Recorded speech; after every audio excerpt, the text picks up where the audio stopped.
82ஆம் ஆண்டு பிரியாவிடை என் நண்பனுக்காக நான் கொடுத்தேன். அப்போது ஆற்றிய உரையை இப்போது கலைஞர் அவர்களும் புரட்சித் தலைவர் எம்ஜிஆர் அவர்களும் அந்த உரையை எப்படி நிகழ்த்தியிருப்பார் என்பதை இப்போது உங்களுடைய நான் கேட்டு.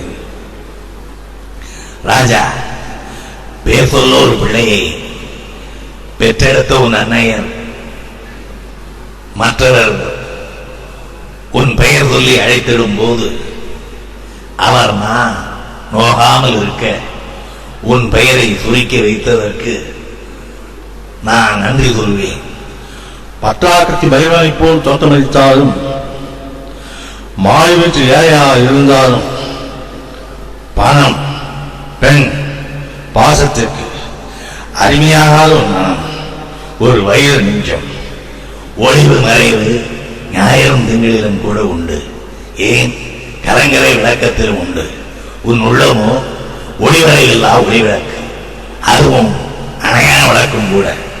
அந்நாளில் ஒருவர் பிரியர்கள் 5 விரல்கள் ஒரு விரல் மட்டும் காட்டி ஆள்காட்டி விரல் மட்டும் காட்டி மற்ற 4 விரல்களை மறக்கியே வைத்திருப்பார். அப்படிப்பட்ட ஆணையங்கள் எப்படிப்பட்ட ஆணையர்கள் தெரியுமா? கற்றது கைமுன் நடவின்பர் கற்றவருக்கோ கையில் முன் கல்லாதவருக்கு தலையில் முன் 74 அவர்கள் வாக்குதானம் வாயில் முன். அப்படிப்பட்ட ஆணையங்களிடமிருந்து வார்த்தாக்களை மீட்டு இனி நான் விவரம் எடுத்த மதுரையை விட்டு உந்தரவாங்கிய பரம்பரையை சேர்ந்த நாம் எல்லாரில் வல்லவனுக்கு வல்லவன் நீ. நொட்டிய பயணம் பல விளம்பிவிட்ட நாளில் பயணங்கள் முடிவதில்லையா நீயும் விளம்பி விட்டாயே விளக்கிய துள்ளி ஓடும் புள்ளிவானை தருத்து நிறுத்துற தூண்டி மீன் போட மாட்டேன், பாச வலையை வீசவும் மாட்டேன். உன்னை அதிர்ஷ்டம் அழைக்கிறது என்றுதான் மற்றவர் எண்ணுவர்.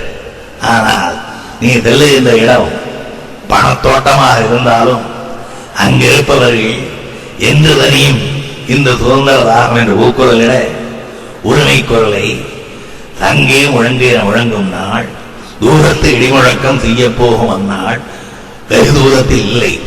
அப்படிப்பட்ட உன்னை தடுத்து விரும்பாமல் சென்று வென்று வாராஜாவா இன்று போல் என்றும் பல்லாண்டு வாழையின் வாழ்க்கையில் உண்மை நன்றி மீண்டும் வருக மற்றவை நேரி.